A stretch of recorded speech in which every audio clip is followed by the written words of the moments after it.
নতুন বছর নিয়ে যে প্রত্যাশার কথা জানালেন নগরবাউল জেমস। জনপ্রিয় ব্যান্ড তারকা নগরবাউল খ্যাত মাহফুজ আনাম জেমস বর্তমানে স্টেজ শো নিয়ে ব্যস্ত রয়েছেন। গত বছরের শেষ প্রান্তে বিপিএল এর উদ্বোধনী অনুষ্ঠানে গান গেয়ে দর্শক মাতিয়েছেন তিনি। একই বছর প্রথমবার সৌদি আরবে কনসার্ট করেছেন। এছাড়া বছর জুড়ে বিশ্বব্যাপী কনসার্ট করে মাতিয়েছেন সঙ্গীত প্রেমীদের।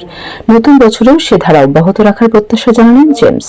2025 সাল শুরু করেছেন স্টেজ শো দিয়েই। সিলেটের এক আয়োজনে 31 ডিসেম্বর রাতে গান করেন। নতুন বছরে জনপ্রিয় তারকার থাকবে গানের ব্যস্ততা, এমনটাই জানিয়েছেন জেমসের মুখপাত্র রবিন ঠাকুর।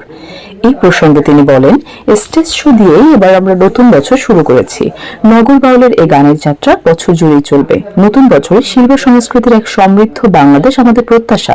এদিকে নতুন বছর নিয়ে ভক্তদের শুভেচ্ছা জানান জেমস, সঙ্গে কর্ম পরিকল্পনা নিয়ে কথা বলেন। জেমস বলেন, ভক্তরা আমার প্রাণ, সবার প্রতি কৃতজ্ঞ। আমার ভালোবাসা অব্যাহত থাকবে। সবাইকে শুভেচ্ছা।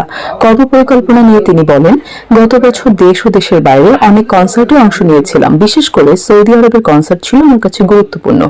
বিশ্বাস করি নতুন বছরে আরো বেশি কনসার্ট থাকবে দেশ ও দেশের বাইরে।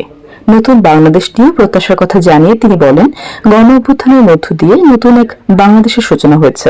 তাই একটু প্রত্যাশা বেশি। সংস্কৃতি বান্ধব সমৃদ্ধির এক বাংলাদেশ চাই। আমাদের গান ও সংস্কৃতি ছড়িয়ে পড়ুক সারা পৃথিবীতে। এ বছর হোক গানের বছর, এটাই আমার চাওয়া। এদিকে গত বছর আর নতুন কোনো গান প্রকাশ হয়নি, তবে চলতি বছর নতুন গান প্রকাশ করার ইচ্ছার কথা জানিয়েছেন তিনি। সেভাবেই প্রস্তুতি থাকবে তার।